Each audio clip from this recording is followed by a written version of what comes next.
ఈ రైక ఎంత బాగుందో, కాస్త వదులైంది. ఆ మాత్రం వదులుండాలి, పెరిగే వయసేగా. ఈ జాకెట్లో నువ్వు అచ్చం సినిమా స్టార్లా ఉన్నావు.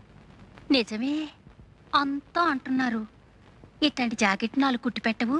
4 ఏం కర్మ, 7 వారాల నగల్లాగా 7 వారాల జాకెట్లు కుట్టి పెడతాను. మరి నాకేమిస్తావు? నాగమండి దగ్గర ఏముంది, బొండారు కొబ్బరి పీచు తప్ప. అలా కాదు, నాగమణి చేత్తో చేసిన చేపల పులుసు తింటే స్వర్గానికి బెత్తెడు దూరంలో ఉంటావని. ఎవరు చెప్తా? ఎవరేంటి, కోనసీమంతా కోడే కూస్తుంటేను.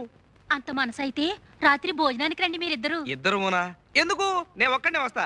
రాత్రిపూట వాడు ఉపవాసాలు చేస్తున్నాడు. నేనా? ఉపవాసాలా? ఎందుకు? ఎందుకేమిట్రా, పిచ్చి తగ్గితే ఉపవాసాలు చేస్తానని అంతర్వేది నరసింహస్వామికి నేను మొక్కలా?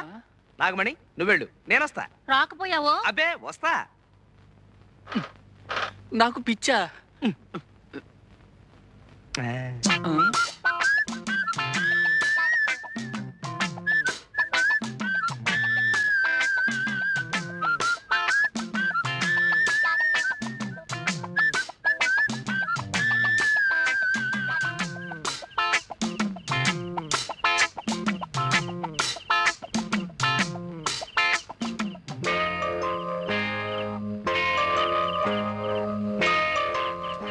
చంద్రుడి కోసం ఈ కలువు పువ్వు, చెమజచ్చ కోసం నేను.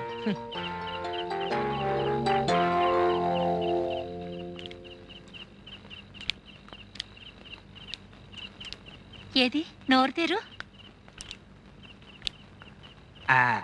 అబ్బా, ఎంత ఎర్రగా పండిందో. అంటే నీకు పెళ్ళాం మీద ప్రేమ ఎక్కువ అన్నమాట. నీ నాలుగు కూడా ఎర్రబడింది అంటే నీకు కూడా మొగుడు మీద. ఛీ, ఓ సుందరం. ఇప్పుడు నాలుకే కాదు, బుగ్గలు కూడా ఎర్రబడ్డాయి. అది సరే, ఇప్పుడు నీకెన్నేళ్ళు? పోను నేను చెప్పనా, 19. అట్ట కనిపిస్తున్నానా? అసలు ఈ గౌన్ వేసుకున్నావు అంటే 12. కవునా? నైట్ గౌను విదేశాల్లో దొరసానములు వేసుకుంటారు. అయితే రేపు సంతకేసుకెళ్ళిపోనా? సంతకా? అమ్మో సంతక, జనాలంతా పడి చేస్తారు. ఇది పడుకోబోయేటప్పుడు వేసుకోవాలి, అప్పుడు బోల్డ్ అని ఇంగ్లీష్ కళ్ళొస్తాయి. అసలు ఇంగ్లీష్ సినిమాల్లో ఎలిజబెత్ అని ఒక యాక్టర్ ఉండేది. అలాగా? అది వేసుకున్న గౌన్ చూసి జనాలంతా ఎర్రెత్తిపోయేవాళ్ళంట.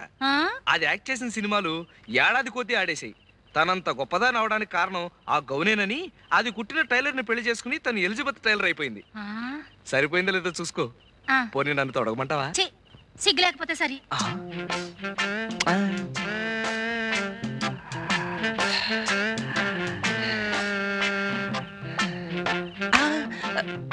ఎందుకు వృధాగా ఆవేశపడ్డం? ఎలాగూ పల్చన గౌను వేసుకుని బయటకు వస్తుందిగా, అప్పుడు పుట్టుబచ్చ చూసేయచ్చు.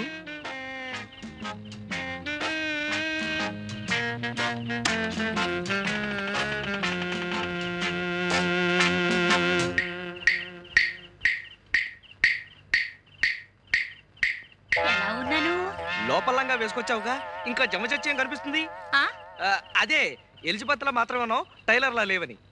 ఏంటో సుందరం? అది అదే అది జమజ.